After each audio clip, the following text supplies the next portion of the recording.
was sitting in a beis medrash in Lakewood, and a fellow who I'm remotely familiar with approached me. He seemed to be very befuddled and very downcast. And I said to him, listen, I want to give you a chizuk story. I just read a story. My brother's a prolific writer, Rabbi Schmeltzer, and he documents the following story. Maybe you'll get some chizuk.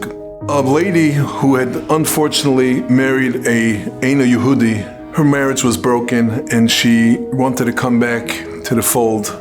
And she came crying to Rabbi Yankov Galinsky and she said, listen, I made the mistake of marrying an Eino Yehudi and I had a child. That child is halachically a Yid. But unfortunately, he met a girl, an Eino Yehudi, and he's on the cusp of marrying her. Please, I want to spare my family. I finally got out of this marriage, and I don't want him to fall into the same trap that I did.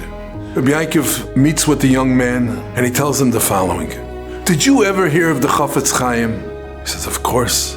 He says, do you know that the Chofetz Chaim married a non-Jewish girl? And the fellow looks at him aghast. The Chofetz Chaim? He says, yes, the Chofetz Chaim himself, b'kvoidu ba'atzmoi, married an Eino Yehudi. He says, that can't be. Such a heilige Neshama, the Chofetz Chaim, the Gadol Hador, the Manig Hador. How could that be? Rabbi Yankov Galinsky turns to him and says, do you know that you have the same Neshama as the Chofetz Chaim? And if you can't believe that the Chofetz Chaim would have married an Eino Yehudi, it cannot be that you would do that. And the boy walked away, and he broke the shidduch. This is the story that I shared with this young man who seemed to be in a very downcast mood. A few weeks later, I was davening in a beis medrash in Lakewood Mincha, and somebody was standing near me. I hadn't recognized him, and he says, can I speak to you, Rabbi Schmeltzer? Do you remember I came to you a few weeks ago? I was so down and out. I'm a young man with a young family crammed into a 2-bedroom apartment. It's impossible to live. I was looking to buy a house.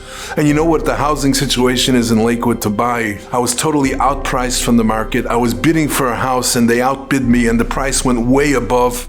Right after I finished speaking to you, I said to myself, if that young man who was about to marry an Eino Yehudi understood that he has the same Kedushas Neshama as the Chofetz Chaim, how about me? And I walked away and I was makabel on myself. I went out to the workforce recently and I work in a building which is full of different men and women and it's a very, very big social scene. And I was makabel on myself. I am an neshama like the Chofetz Chaim. I am not going to use the main entrance of the building. I will only walk in through the side entrance where I do not have to pass by the people and I don't have to be involved socially and I could go directly to my office. And I was makabel that on myself that same evening. I got a phone call from that real estate agent and he told me, I want you to know that the person who bid for that house, who outbid you, who outpriced it, was Choizer. He lost it, he cannot do it, he didn't have the mortgage. And they came back to me and they told me you can have the house, but not only could you have the house, you could have the house at the price that you originally bid for it. And I said to myself, I have to share this story with you because everybody has to know that I, you, we are all a piece of neshama, the nishmas elakam imal from tachas kisei hakavod. We all have that intrinsic kedusha, and all we have to do is be aware of it. So let's all become aware of who we really are. And if we know who we are, we will do what we're supposed to. And it will bring us tremendous shefa, brocha, v'hatzlach.